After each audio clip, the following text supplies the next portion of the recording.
Hello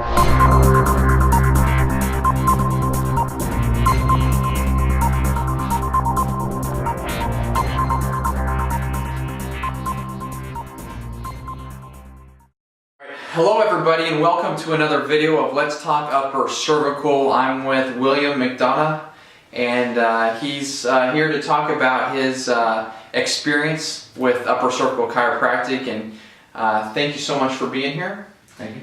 And yeah, if you would just talk about your history with upper cervical chiropractic and also the symptoms that you experienced, prior to getting the care here with Dr. Scott Baker.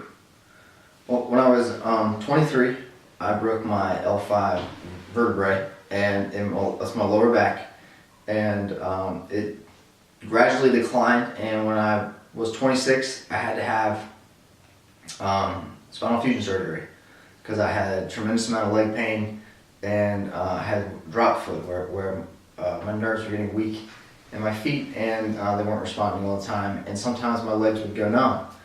And so I was desperate for an answer, and I went to an orthopedic surgeon, and they said, this is what you need to do, you need to have this surgery.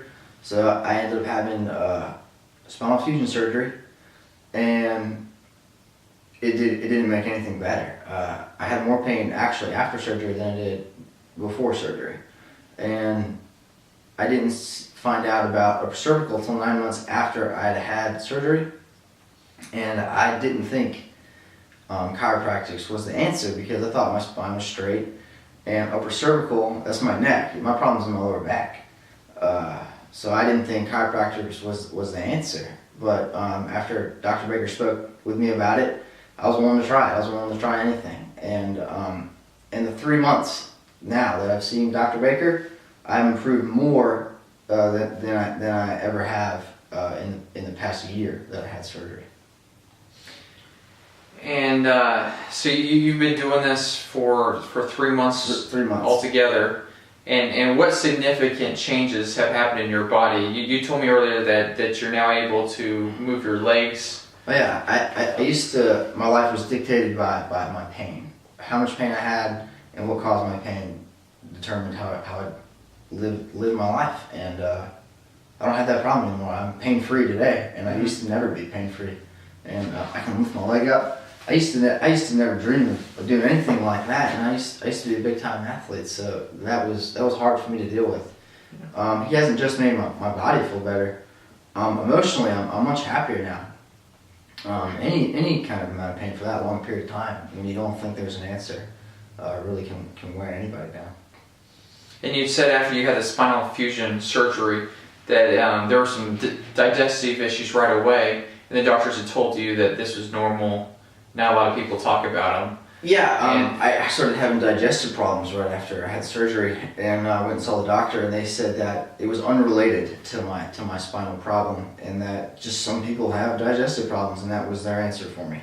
And ever since I started seeing Dr. Baker, those have gone away 100%. I don't have that problem anymore.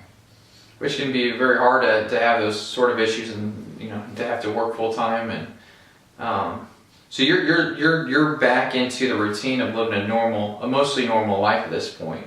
Yeah, I live a normal life again. I can go do the things that I want to do, and I don't.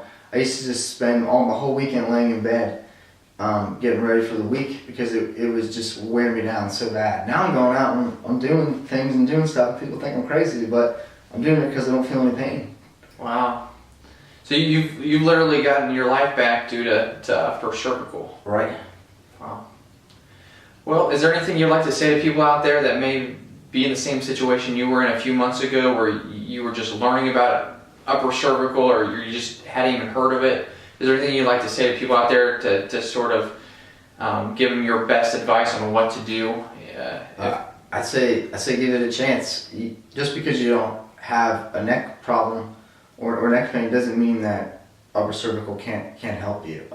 My problem was in my lower back, and I didn't think that I needed upper cervical care just because I didn't know about what it can do for you. All right, well, thank you so much for sharing your story, and to all of our viewers out there, thank you for watching this video, and please tune in next time for our next Let's Talk Upper Cervical.